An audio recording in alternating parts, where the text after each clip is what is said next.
Good afternoon, everyone. So, have you ever read something and caught yourself almost sympathizing with someone you think you know that is wrong? Well, Lolita, a famous novel by Vladimir Nabokov, does exactly that. It confronts you with a disturbing question. Is the most dangerous part the crime or the story that makes it sound like love? So, the story is narrated by Humbert in a very confessional and high-polished tone. He details his obsession with a 12-year-old girl, Dolores Hayes, whom he calls Lolita, and he talks about how he moved into her house, married her mother, the landlord, and shortly after her mother dies, he takes her and travels with her, framing manipulation as romance. The story isn't designed to be a love story. It's designed to trap you inside the abuser's mind and then make you notice the trap. So now here's my analysis.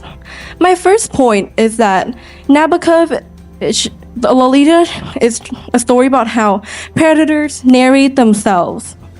Humbert is a highly intelligent and educated man. He uses intellectual confidence, humor, very good language and poetic language and selective detail to try to convince you and win you over. He tries to paint himself as a person who is hopelessly in love with a 12-year-old girl and inside this taboo of a romance. However, that is not the case.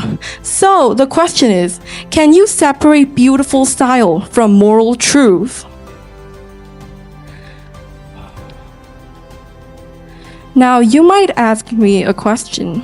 What if pedophilia is just a taste? It's like how people prefer some characteristics in their partner over others. Well, that is wrong. That is not the case when the object of desire is a child. A taste means that it's a preference and something that should be accepted. However, it's not when a child is being manipulated and harmed and a child cannot consent.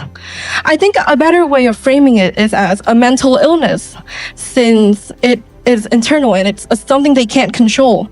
It can be very harmful if unmanaged. However, it is not the same as a preference and a taste, and it is not acceptable. Now, it brings me to my next point, contempt. So, usually if you talk about pedophilia, you would respond with a lot of contempt, hate, and disgust. And that is fine. That is normal.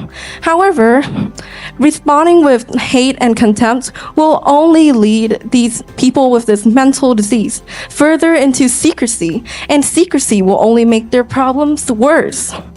So my question is there a way for us to not completely shun out these people while also finding a way for them to get the help that they need while not accepting their behavior as being normal and being acceptable in today's society?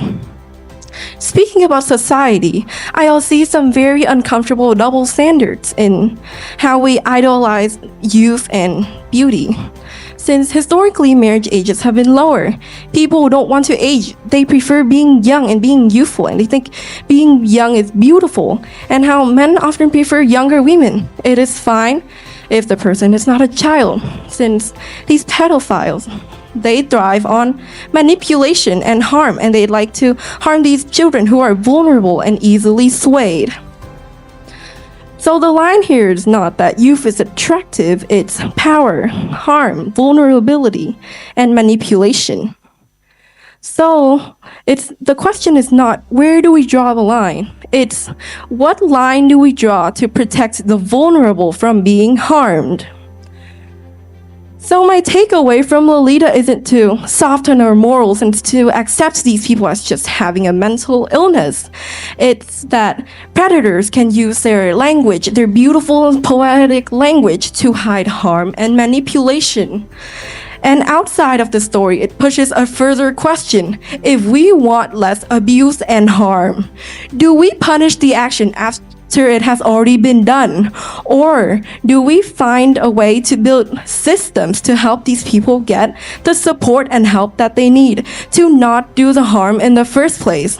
That is what Lolita made me think about. Thank you. Xin cảm ơn phần trình bày của Kim.